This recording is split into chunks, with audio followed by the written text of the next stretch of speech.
বন্ধুরা, আজ আলোচনা করব যে কিভাবে ঈশ্বর প্রকৃতিকে নিয়ন্ত্রণ করছে।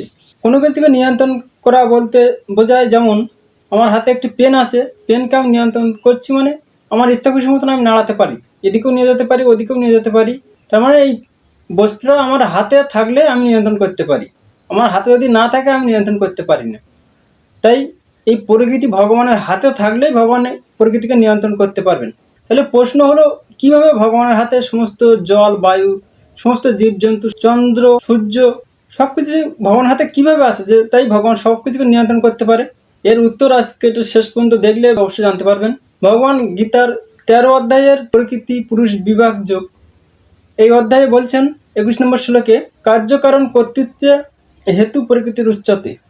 অর্থাৎ কার্য এবং কারণের কর্তৃত্ব বিষয়ে প্রকৃতিকে হেতু বলা হয়। তার মানে হলো, প্রকৃতিতে যে সমস্ত কার্য হচ্ছে সেই কার্য কোনো কারণের হচ্ছে, সেই কারণে বা সেই বিষয়ে প্রকৃতিকে হেতু বলা হয়। আমরা বিজ্ঞানের মাধ্যমে জেনেছি যে প্রকৃতিতে যে কার্য হচ্ছে তার পিছনে কোনো না কোনো কারণ আছে। যেমন সূর্য উঠছে এবং অস্ত যাচ্ছে, তার পিছনেও কারণ আছে। বায়ু বইছে, তার জন্য কারণ আছে। বৃষ্টি হচ্ছে, তারও একটি কারণ আছে। প্রকৃতি একটি মেশিন বা মেকানিজমের মাধ্যমে চলে।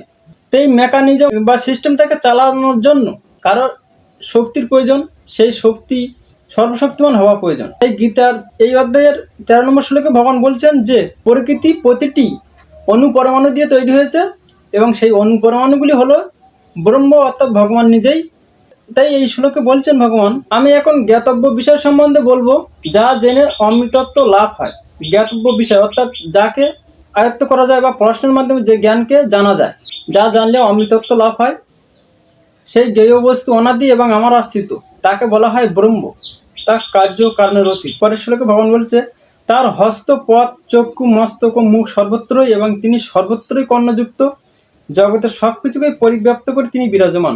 অর্থাৎ জগতের সৃষ্টি হয়েছে প্রতিটি অনুপরমাণু দিয়ে, সেই অনুপরমাণুই কাজ করে চলেছে একটি সিস্টেমে, একটি মেকানিজমে, যার ফলে সব কিছু হচ্ছে প্রকৃতিতে। তো এই অনুপরমাণুগুলি হলো ভগবান নিজেই। তাই ভগবান বলেছেন 4th অধ্যায়ে যে যখন তোমার জ্ঞান প্রাপ্ত হবে অর্জুন, তখন আর তুমি কোনো রকম মোহ প্রাপ্ত হবে না। অর্থাৎ প্রাকৃতিক বিষয়বস্তুর উপরে আর কোনো মোহ থাকবে না, বা কোনো জীবজন্তুর উপরে বা কোনো কিছুর উপরে আকাঙ্ক্ষা থাকবে না। তখন তুমি জানবে সমস্ত বস্তুই আমার, সমস্ত জীবই আমার, এবং এই প্রতিটি জীব আমাতে অবস্থিত, অর্থাৎ এই প্রকৃতিতে অবস্থিত। আমি প্রকৃতি। ভালো লাগলে লাইক কমেন্ট করুন।